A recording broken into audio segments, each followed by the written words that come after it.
오늘 말씀의 제목 따라하죠. 십자가의 예수님. 오늘 말씀의 제목입니다.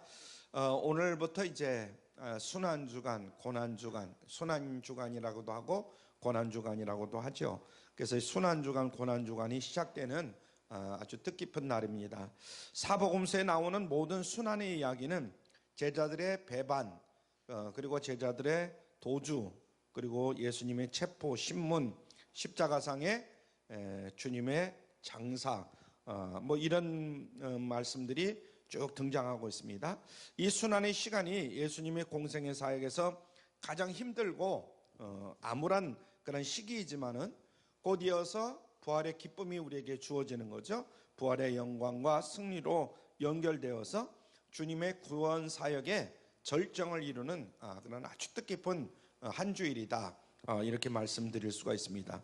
예수님의 생애 마지막 주간이라고 한다면 지난 3년 동안 예수님의 택하심을 받고 훈련을 받던 12 제자들이 있잖아요. 물론 70인 제자들도 있고 그 밖에 많은 제자들이 있지만 특별히 12 제자들, 지난 3년 동안 그 적극적으로 예수님을 오히려 더 섬겨야 할 그런 모습이 우리에게 보여줘야 되는데, 그들의 모습은 온데간데 없고 도리어 뜻밖의 사람들이 예수님 곁을 지키면서 구속 드라마의 마지막을 장식하는 이런 모습을 우리가 보게 됩니다. 십자가에 달리신 예수님을 묵상하면서 우리는 과연 남은 삶을, 어떤 삶을 살아야 되겠는가, 이것을 오늘 잘 여러분들 마음속에 새기시고 점검하는 그런 귀한 시간이 되시길 바랍니다. 첫 번째로 살펴볼 것은 뜻밖의 동반자들입니다. 21절에 등장하는 사람들이요. 우리가 살면서 운이 없어도 정말 없다 이렇게 여겨질 때에 뒤로 자빠져도 뭐가 깨져요? 코가 깨진다, 이런 이야기를 합니다. 많이들 알고 있잖아요. 뒤로 자빠졌는데 왜 코가 깨집니까? 뒤에 상처가 나야 맞는 거죠. 그런데 그런 이야기를 하잖아요. 그래서 그런 날은 굉장히 재수가 없는 날이다, 이렇게 이야기를 합니다. 구레네 사람 이 시몬이 그날 아마 그런 경험을 한 날이 아닌가, 이런 생각을 해보는데요. 시몬의 이야기는 공관복음서에 한 줄씩만 기록되어 있는 그런 이야기입니다. 십자가형을 선고받은 죄수들은 채찍질을 당한 후에 처형장까지 자신이 달릴 십자가를 짊어지고 이제 가는 거예요. 가혹한 채찍질과 가시관으로 인해서 피를 많이 흘리고 지친 이 예수님이 무거운 십자가를 지고 골고다 언덕을 올라가는 것, 이것은 정말 무리다, 이렇게 생각하지 않을 수가 없어요. 그냥 당장 십자가를 지고 그냥 올라가신 것이 아니라 밤새도록 이리 끌려다니고 저리 끌려다니고 채찍을 맞으시고 고문을 당하시고 그러신 예수님이잖아요. 그리고 나서 밥도 굶은 상태에서 그 무거운 십자가를 짊어지고 골고다 언덕을 올라가야 된다니까 이건 정말 무리죠. 그래 행렬이 성문을 빠져나갈 때쯤 돼가지고 예수님이 그만 쓰러져 버리고 맙니다. 당시 로마 군인들은 피제국 국민들에게, 말하자면 로마 시민들 외에 다른 국민들에게 얼마든지 강제 부역을 시킬 수 있는 그런 권한이 있었어요. 우리도 어릴 때에 그런 경험들이 있을 거예요.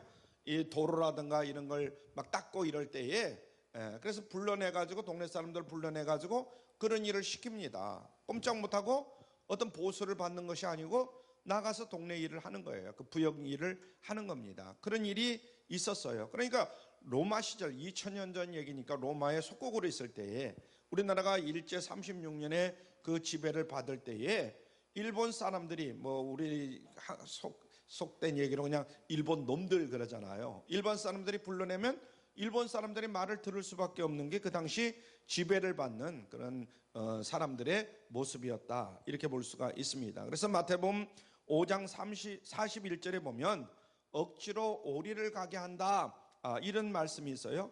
이런 배경에서 우리가 이해할 수가 있습니다. 그래서 마침 시몬이 군인들의 눈에 딱 들어온 거예요. 아마 등치도 좋고 그랬던 것 같아요.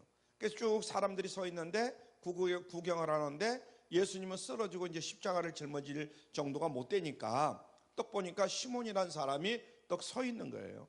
그는 구레네 출신이라고 그랬어요.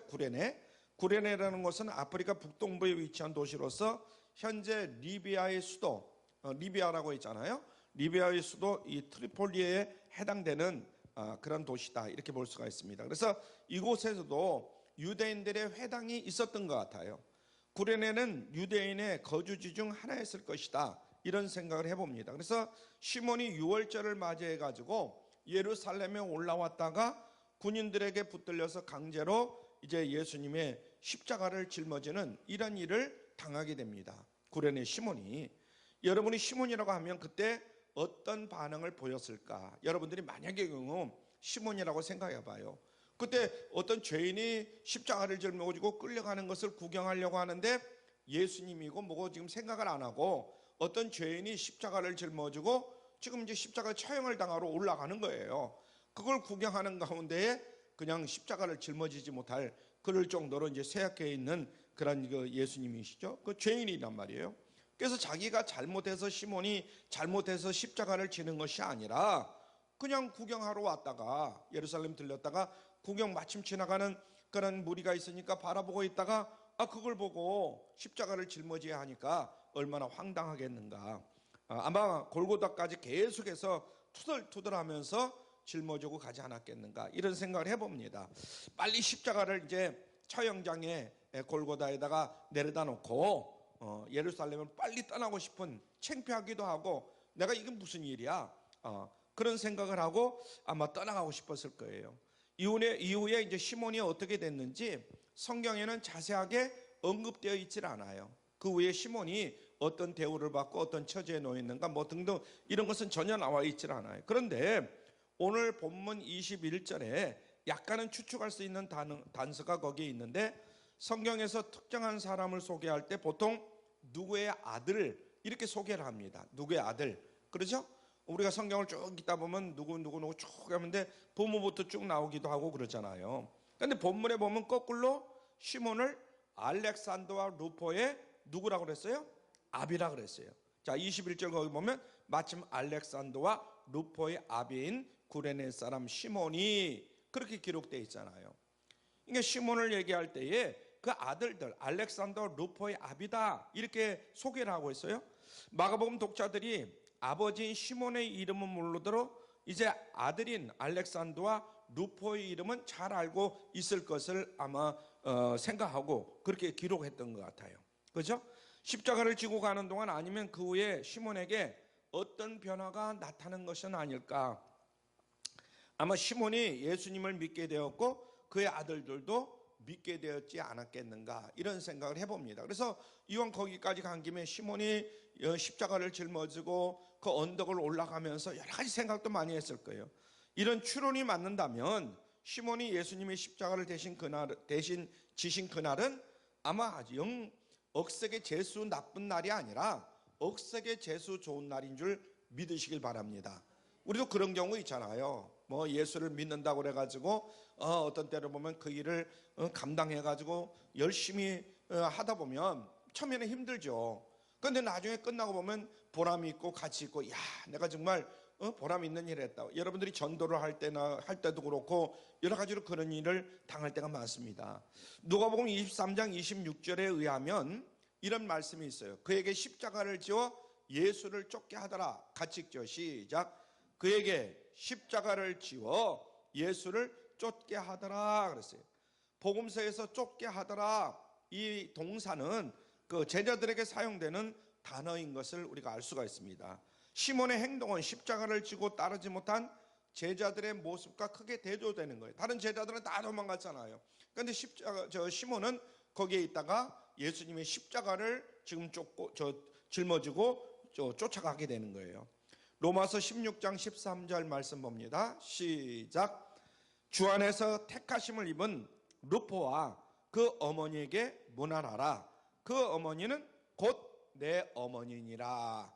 이렇게 말씀하고 있어요. 로마서 16장에 나오는 루포가 오늘 본문 21절에 등장하는 이 루포와 동일 인물이라면 더욱 그렇습니다. 그래서 시몬의 회심과 신앙생활을 하면서 그의 아내와 아들 루포에게도 복음이 들어가지 않았는가 이런 생각을 해보게 됩니다. 그리고 그들은 이 로마 교회 교인들이 되었어요. 특히 시몬의 아내는 바울을 얼마나 헌신적으로 잘 도왔는지 바울이 루포의 어머니는 곧 내 어머니다 이렇게 말할 정도로 굉장히 신실한 그런 여인이 되었어요.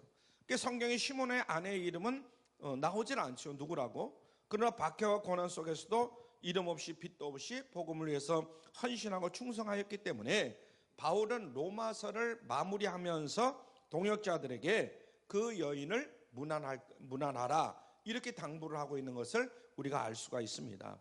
물론 시몬이 자원해서 십자가를 진 것은 아니에요. 내가 예수님이 쓰러지니까 십자가를 짊어져야지 하고 시몬이 자원해서 십자가를 짊어진 건 아니에요.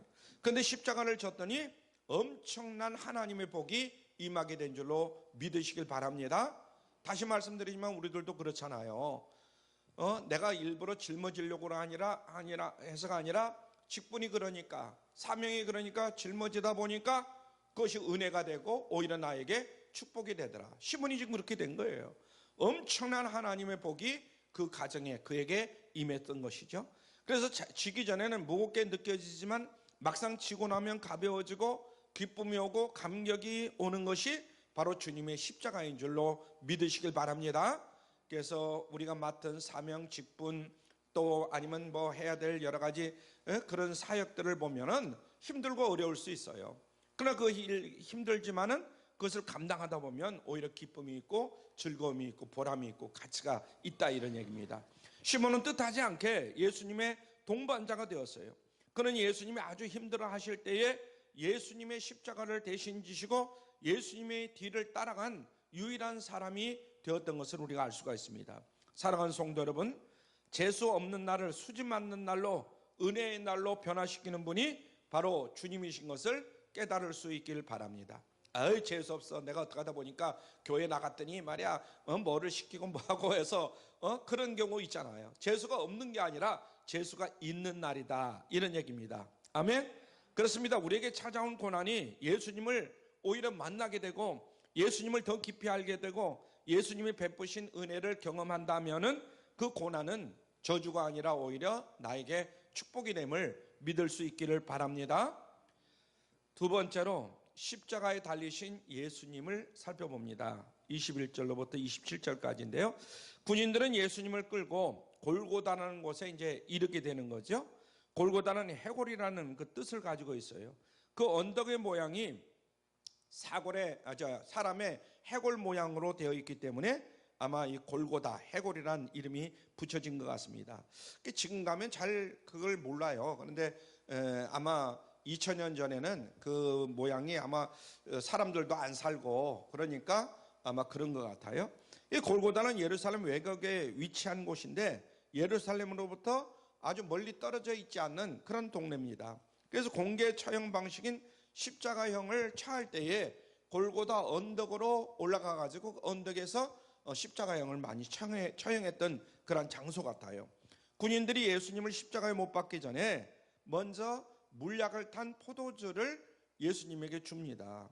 마태는 뭐라고 그랬냐면 쓸개 탄 포도주다 그랬어요. 마태복음 27장 34절에 보니까 몰약이 아니라 그 쓸개를 탄 포도주다 이런 이야기를 했습니다. 그것은 일종의 마취제 역할을 한 그런 포도주가 아닌가 이런 생각을 해보는데요. 십자가형이 얼마나 고통스러운가 우리가 알 수가 있는 거예요. 왜냐하면 마취제 같은 그 몰약을 먹임으로 말미암아 마취가 되니까 좀 아프고 막 피곤하고 이런 것들이 좀 가식이 되는 거잖아요.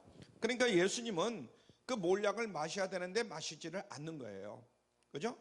인간의 죄를 사하기 위해서 인간의 몸으로 하나님의 진노와 저주를 온전한 인간의 몸으로 정신으로 감당하기 위해서 구원을 이루시기를 원하시는 주님은 그 몰약을 받지를 않는 거예요. 또한 유월절 만찬 때 제자들에게 하신 말씀 때문에 그렇게 하지 않았는가 이런 생각도 해봅니다. 마태복음 26장 29절에 보니까 이렇게 주님이 말씀하셨어요. 시작. 내가 포도나무에서 난 것을 이제부터 내 아버지의 나라에서 새 것으로 너희와 함께 마시는 날까지 마시지 아니하리라. 아멘. 그래서 오늘 본문은 마가복음의 클라이맥스이자 이제 신구약 성경 전체의 클라이맥스입니다. 그래서 구약 성경에 예언되었던 그 그리스도께서 이 세상에 오셔서 십자가에 못 박히는 그런 모습을 언급하고 있는 거예요. 그리스도께서 십자가를 지고 골고다에 가시는 장면, 또 못 박히시는 장면, 그리고 십자가를 위해서 여러 조롱과 멸시를 당하시는 장면, 또 이런 것들이 거의 매절마다 등장합니다. 매절마다. 근데 정작 주님께서 십자가에 못 박히시는 그런 장면은 짧게 이렇게 기록을 하고 있어요. 다른 복음서들도 마찬가지예요. 이 마가복음만 그렇게 짧게 기록된 것이 아니라 다른 복음서들, 마태복음이라든가 요한복음이라든가 누가복음이라든가 이런 모든 복음서에 보면 아주 짧게 기록되어 있어요. 거기에는 십자가에 달리신 장면을 묘사하거나 얼마나 아프실까 등등 이런 감상적인 그런 표현이 기록되어 있지는 않아요. 후에 복음서의 기자들이 이 장면을 기록할 때에 주님의 십자가를 생각하면서 그들을 향해서 베푸신 주님의 사랑에 감격해서 아마 눈물을 흘리거나 금식을 하지 않았을까 이런 생각을 해봅니다. 왜냐하면 예수님 그 당시에 이것을 기록한 것이 아니라 그 후에 기록한 것이잖아요. 그걸 보고 그래서 예수님의 십자가를 바로 곁에서 지켜보았던 요한이 이제는 노인이 되어가지고 자신의 복음서를 기록하면서 특히 주님의 십자가에 대해서 그것을 기록하면서 이 사도 요한의 그 모습, 마음가짐이 마음이 어땠을까 이런 생각을 해봅니다. 그때는 그냥 지났지만은 이제 한 20, 30년이 흐른 후에 사도 요한이 이걸 기록하려고 할 때에 그때의 그 기분이 어떻을까? 자신들의 모든 경험과 재주를 다해서 십자가를 묘사하려고 했던 각 복음서 기자들의 마음을 억누르면서 간단하게 그때의 그것을 자세하게 기록을 하지 못하고 그냥 기록하지 않았을까? 이것이 아마 성령의 역사로 그들의 마음을 주장하지 않았을까? 이런 생각을 해봅니다. 왜냐하면 성경은 하나님의 감동, 이 성경으로 쓰여진 책이기 때문에 그런 생각을 해봅니다. 마가도 이 뜻깊은 순간을 그저 수식 없이 간단하게 기술합니다. 마가복음 15장 25절에 보니까 십자가에 못 박았느니라. 얼마든지 그것을 뭐 자세하게 설명해 줄 수 있는데 그냥 십자가에 못 박으니라 이렇게 마가도 그렇게 기록을 했어요. 예수님께서 십자가에 못 박힌 사건이 몇 시에 일어났느냐? 우리 한국 시간으로 계산하면 9시경에 일어났다 이렇게 볼 수가 있어요. 6시간을 더하면 됩니다. 복음서들을 보면 공통적으로 예수님의 행적이 3시간 단위로 기록되어 있는 것을 우리가 알 수가 있습니다. 3시간 단위로. 먼저 예수님은 새벽에 빌라도에게 넘겨집니다. 이 새벽은 해 뜰 무렵 한국 시간으로 약 오전 6시경이 아닌가. 뭐 지금으로 보면 뭐 6시 반, 뭐 7시도 되고 겨울 같은 데는 그런 경우도 있고. 그러니까 지금으로 볼 때는 한국 시간으로 계산하면 약 6시경이 아닐까 이런 생각을 해봅니다. 그리고 빌라도에게 신문을 받고 군인들에게 이제 조롱을 당하고 오전 9시경에 십자가에 못이 박히는 거예요. 9시경, 오전 9시경에. 그리고 낮 12시경에 33절에 보니까 기록되어 있는데 온 땅에 어둠이 덮이고 3시간 동안 계속해서 이제 어둠 속에서 덮이고 막 여러 가지 혼란이 일어나게 되는 거죠. 그리고 오후 3시경 34절에 보니까 3시경에 예수님은 큰 소리를 지르시고 이제 이 땅을 떠나신 거죠. 돌아가신 거죠. 이후 날이 저물어 저녁 6시경 얼마를 더한다고 그랬어요? 6시간을 더하는 거예요.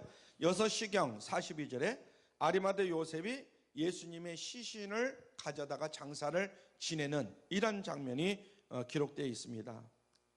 쭉 여러분들이 그 밑에 성경을 더 쭉 보시면 그런 내용이 나오죠. 그래서 예수님의 십자가 처형은 유대 지도자들의 계략에 의해서 억울하게 당한 것이 아니라 예수님이 스스로 결단하고 받아들인 것이다 이렇게 말할 수가 있습니다. 우리가 볼 때는 유대 지도자들이 주동이 돼가지고 그런 일을 저질렀다고 하지만은 예수님께서 그 일을 얼마나 피할 수도 있고 안 받을 수도 있잖아요. 그런데 그것을 다 전부 예수님이 받아들이신 거예요. 이러한 사실은 이미 겟세마네 동산에서 기도할 때도 분명하게 드러납니다. 십자가에서 이제 못이 박히고 이 죽으심은 아버지의 뜻에 따른 것이다 하는 것을 우리에게 보여주는 거죠. 예수님이 십자가에 못 박히신 후에 군인들이 예수님의 옷을 나누기 위해서 제비를 뽑습니다. 이 모든 것들이 다 예수님이 십자가에 못 박히기 전에 다 얘기했던 것들이에요. 그래서 제소의 옷을 형을 집행하던 자들의 그 당시에 몫이었기 때문에 로마 군인들이 제비를 뽑아가지고 예수님의 옷을 누가 나눌 것인가, 구약의 예언대로 누가 성취할 것인가, 이것을 이들은 서로 이야기를 했던 거죠. 시편 22편 18절 말씀 봅니다. 시편 22편 18절 시작. 내 겉옷을 나누며 속옷을 제비 뽑나이다. 내 겉옷을 나누며 속옷을 제비 뽑나이다. 이건 시편이에요. 시편에 있는 말씀대로 로마 군인들이 예수님의 옷을 누가 가질 것이냐 이렇게 하는 거예요. 그래서 그들은 어리석게도 십자가에 못 박히신 영광의 주님에게는 관심이 전혀 없고 그가 남긴 옷 거기에만 관심이 가는 거예요. 옷을 누가 가져갈 것이냐. 말하는 독자들의 시선을 십자가 위에 죄패로 향하게 하십니다. 죄패란 건 이제 무슨 죄를 졌다고 그 십자가 위에다가 이렇게 기록을 하는 거거든요. 저자는 뭐 무슨 죄를 짓고 모자는 어떤 사람은 뭔 죄를 짓고, 그래서 그 십자가 위에다가 그 죄패를 기록을 하는 거예요. 죄패에 쓰인 유대인의 왕이다. 주님의 그 이제 죄패는 그렇게 기록이 되어 있잖아요. 그런데 빌라도가 제사장들의 고소를 받았을 때에 예수님께 물었던 내용이 바로 그런 겁니다. 그것이 그대로 예수님의 제목이 됐어요. 예수님은 유대인의 왕으로 지금 거기에 못 박힌 거거든요. 요한의 기록에 따르면은 예수님의 죄패에는 세 가지 언어로 기록되어 있다 그래요. 히브리어 언어, 그리고 라틴어, 헬라어 이렇게 기록이 되어 있다는 거예요. 로마 당국은 예수님을 조롱하기 위해서 여러 언어로 죄패에 유대인의 왕이다 이렇게 썼지만은 역설적으로 예수님이 유대인의 왕이 되심을 온 천하에 선포한 것이다 이렇게 말할 수가 있죠. 그러니까 오늘날로 말하면 제일 많이 쓰는 영어, 우리 한국어, 또 아니면 뭐 중국어 뭐 이런 식으로 이렇게 썼다는 거죠. 예수님의 좌우편에 함께 십자가에 못 박히신 죄인들은 강도들입니다. 그 당시 강도라고 나왔잖아요. 보통 강도질을 해서는 십자가형이라는 극한형에 처해지지 않습니다. 여러분들이 아마 그 당시에 무슨 뭐 책을 읽어봤던가 그것을 설명한 책을 읽어보면 알겠지만은 이 십자가형이라는 것은 아주 굉장히 무거운 그런 형입니다. 그래서 로마 시민은 만약에 죄를 짓더라도 십자가형에 처하지 않아요. 이방민족, 로마 시민이 아닌 이방민족들 그럴 죄가 있을 때는 십자가형에 처하는 거예요. 유대인의 역사가 이 요세푸스, 여러분들이 잘 알죠? 요세푸스가 그런 이야기를 했어요. 열심당원들이 종종 그렇게 불렸다 이렇게 기록한 것을 보면 그 강도들은 열심당원들 같아요. 오늘날로 말하면 독립군이라고 하잖아요. 일제 36년 동안 우리가 일본의 지배를 받을 때에 독립운동을 한 독립군이 그때 같이 잡혔던 것 같아요. 두 명이. 여기는 강도들이라고 나와 있지만은 실질적으로는 아마 그렇지 않았겠는가 이런 생각을 해봅니다. 그래서 밀란을 일으키고 사람들을 죽이고 소동을 부린 자들이에요. 로마 시민들이 볼 때는 이건 역적이죠. 그래서 하나는 예수님의 우편에 또 하나는 좌편에 못을 박았다 이렇게 서술하고 있는데 세베대의 아들들의 청탁을 생각나게 하는 그런 대목입니다. 그래서 그들은 예수님이 영광 받으실 때에 제자들을 주님의 좌우편에 앉게 해달라 이렇게 청탁을 하잖아요. 세베대의 아들. 그들은 예수님 마시는 잔을 자신들도 얼마든지 마실 수가 있다 이렇게 장담을 합니다. 그래서 하나는 좌편에 하나는 우편에. 왜냐하면 예수님이 말하자면 왕이 된다든가 그랬을 때에 자기들을 좌우에 앉혀달라 어머니가 그렇게 막 강요를 하잖아요. 그래서 사실은 실제로 자신들이 무엇을 구하는지도 제대로 알지를 못하는 거예요. 십자가는 당시에 로마에서 흉악한 죄인들을 처형하는 그런 도구입니다.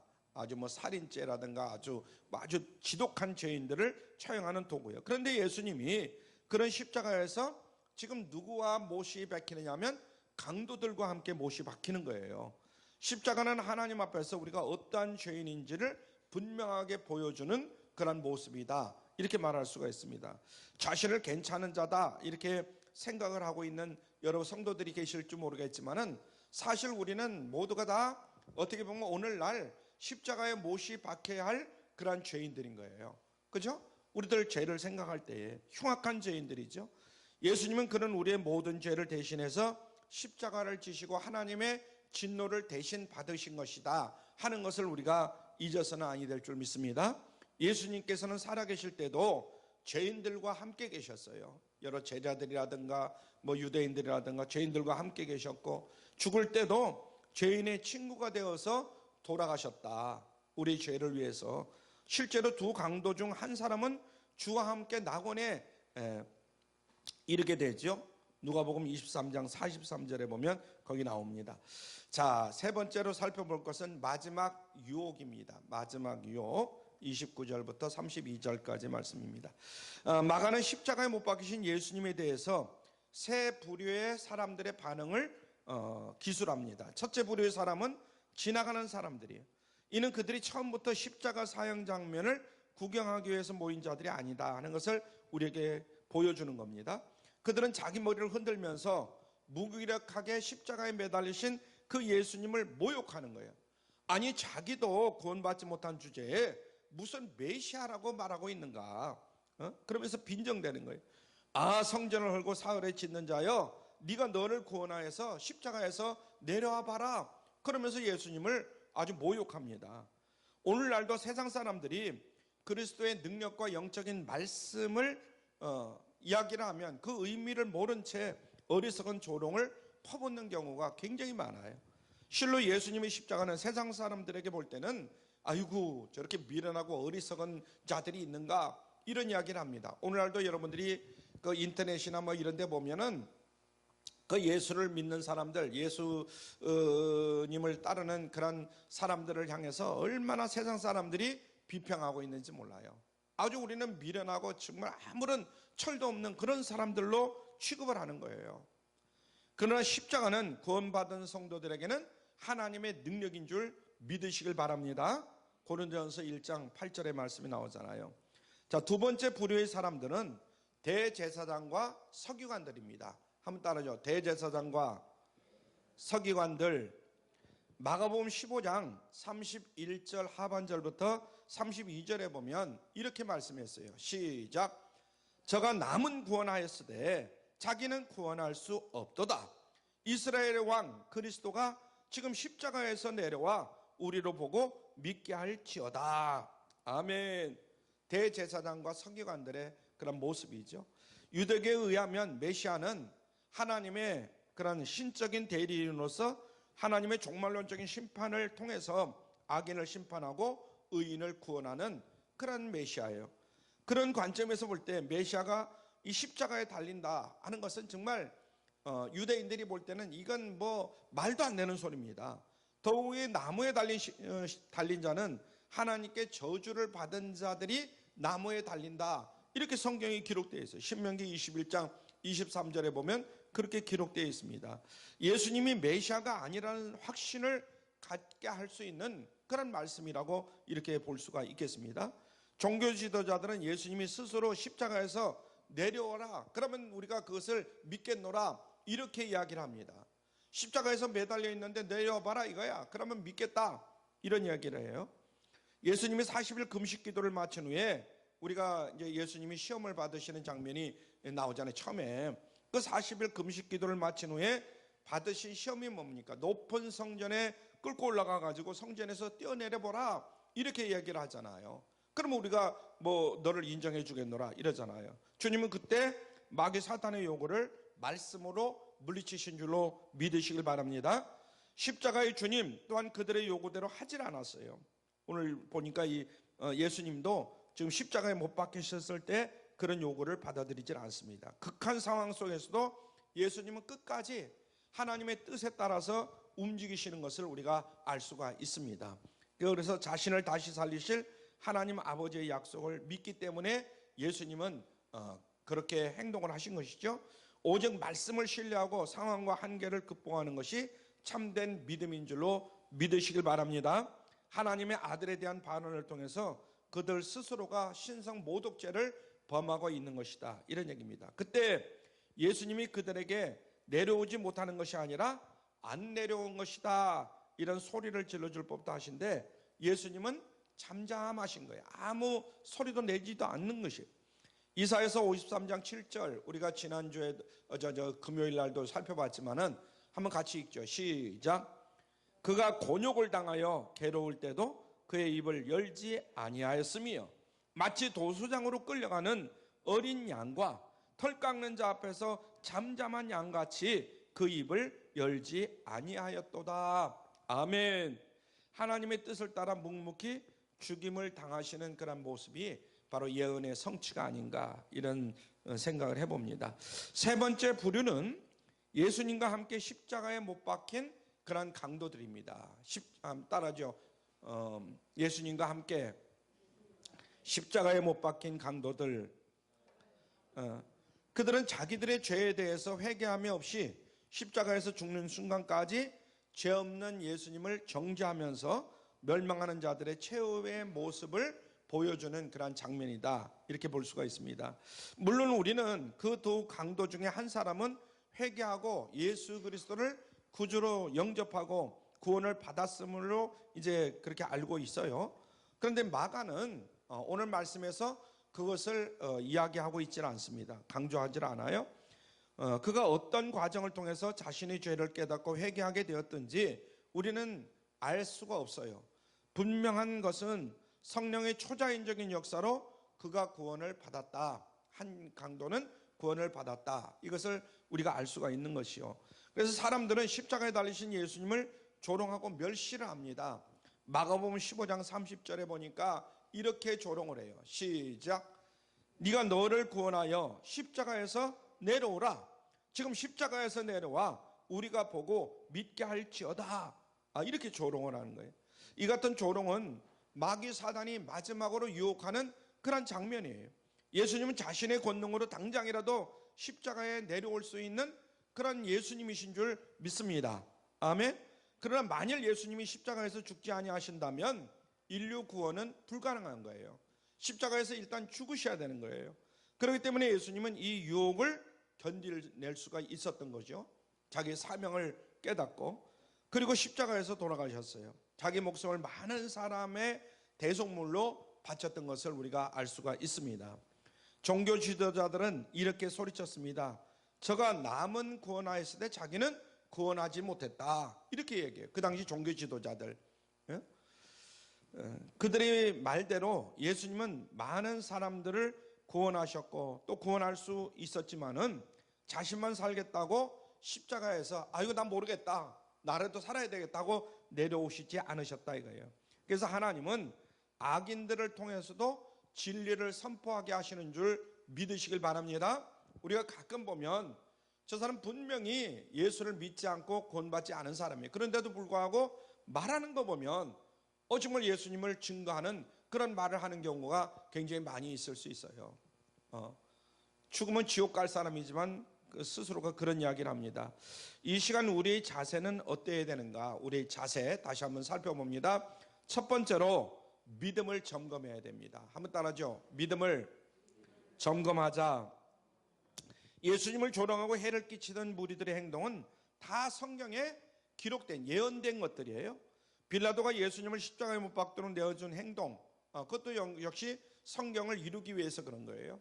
그리고 가룟 유다가 예수님을 은전 30에 팔아먹은 것도 다 하나님의 섭리 가운데 이루어진 것인 줄로 믿으시길 바랍니다. 그래서 하나님의 뜻, 하나님의 섭리를 이루기 위해서 하나님은 쓰시는데 대개 보면 어떤 사람을 쓰느냐? 불신자들, 또 믿는다 하더라도 믿음이 현찮은 사람들, 이런 사람들을 쓴다 하는 것을 우리가 알 수가 있어요. 그렇다고 해서 이 일련의 행동에 관련된 자들이 다 죄가 면제되느냐? 그런 것은 아니다 이거예요. 그들은 자기의 죄로 인해서 심판을 받는 줄로 믿습니다. 내가 예수님을 부인하고 예수님을 저주하고 예수님을 팔아먹으면 결국은 그에 대한 심판을 받는다. 그래서 선택은 그들이 한 것이기 때문에 그들 스스로 그 자기들이 선택한 대로 죄를 받을 수밖에 없어요. 우리도 이들과 같지 않는가? 한번 지난 날들을 살펴보면서 다시 한번 점검해 볼 수 있길 바랍니다. 알게 모르게 십자가에 달리신 예수님을 비웃고 모독하면서 하찮게 여기는 그런 삶을 살지 않았는가? 사단의 도구가 돼서 말과 행동으로 또 하나님을 대적하면서 살아온 그런 삶은 아니었는가? 주님이 재림하실 때 천사들이 나팔을 불고 성도들이 부활하여서 주를 영접할 것인데 거기에 우리가 동참할 것인가 다시 한번 점검해 볼 수 있길 바랍니다. 우리가 예수님께 온전한 신앙 고백을 하고 말씀에 합당한 그런 삶을 살면서 주님이 예비하신 안식에 들어가기를 힘쓸 때에 기쁨으로 주님을 맞이할 수 있는 줄로 믿습니다. 반면에 주님의 일을 해방하면서 하나님의 영광을 가리는 자들은 영원한 멸망의 그러한 형벌을 받을 수밖에 없는 것이죠. 데살로니가후서 1장 9절 참고하시고, 그렇기 때문에 사도 바울은 고린도후서 13장 5절에서 이렇게 말씀합니다. 시작. 너희가 믿음에 있는가? 너희 자신을 시험하고 너희 자신을 확증하라. 우리들 자신에게 다시 한번 믿음이 있는가 점검하시고 너희 자신을 시험하고 너희 자신을 확증하라 이렇게 말씀했어요. 그래서 고난주간을 그냥 보내지 마시고 우리가 다시 한번 내 자신이 믿음에 있는가 시험하고 너희 자신을 확증하라. 이 말씀에 여러분들이 그 말씀을 가슴에 새기고 따라가시기 바랍니다. 그래서 주님의 참제자가 되려면 기도와 말씀 생활에 우리가 충실한 그런 삶을 살아야 된다. 그렇지 못할 때에 우리의 삶 가운데 불평과 원망이 싹틀 수밖에 없죠. 그래서 내 마음 가운데 불평과 원망이 자꾸만 가득 차고 자꾸만 불평이 생기고 원망이 생기는가? 그렇지 않은가? 이 마귀 사단은요, 고난 주간이 다가오거나 오순절이 부활절이 다가오면 점점 더 역사를 합니다. 그래서 안 그러던 사람이 믿음도 자꾸만 흔들리게 되고 이런 경우도 많이 있을 수 있어요. 그래서 특별히 이번 주간, 다음 주간 더욱더 여러분들이 신앙생활에 조심할 수 있길 바랍니다. 절대 마귀 사단에게 흔들림을 받아서는 안 됩니다. 두 번째는 십자가 사랑을 우리가 깨달아야 된다. 한번 따라하죠. 십자가 사랑을 깨달아야 합니다. 예수님은 우리를 위해서 고난을 받으셨어요. 예수님이 받으신 이 모욕과 조롱, 극심한 고통과 정죄됨은 우리를 죄악의 형벌에서 구원하시고자 하는 하나님의 사랑 때문에 되어진 것이다. 이렇게 말할 수가 있죠. 예수님을 십자가에 달리게 하신 것이 사실은 못이 아니라 바로 하나님의 사랑이었음을 우리 모두가 기억해야 될 줄로 믿습니다. 그 하나님의 사랑이 오늘도 우리를 붙들고 있어요. 우리가 못 받겠다 이런 얘기를 하는 경우가 많아요. 아이고, 나는 젊으셨기 때문에 못이 뵙겠어 막 이런 경우 있어요. 뭐 그렇게 표현할 수도 있겠지만은 거기에는 하나님의 사랑이 있는 거예요. 아멘.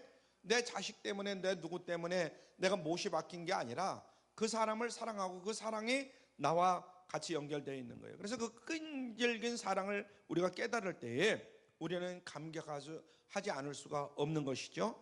주님의 십자가는 구원사역의 중심일 뿐만 아니라 우리가 따라가야 할 삶의 모범이다 하는 것을 잊지 않기를 바랍니다.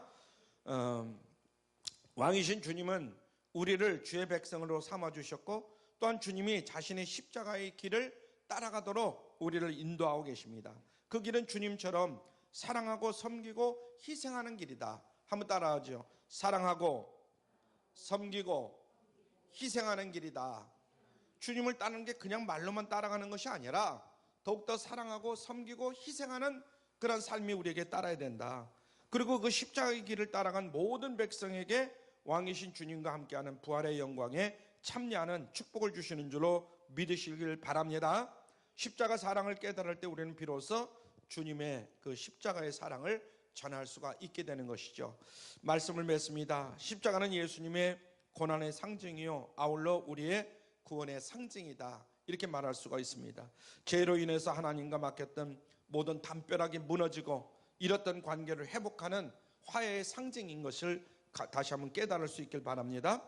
예수님이 십자가에 흘리신 보혈로 인해서 우리의 죄가 사해지고 죄의 권세로부터 노임을 받게 되고 또 죄로 인해서 심판을 면하게 될 줄로 믿습니다.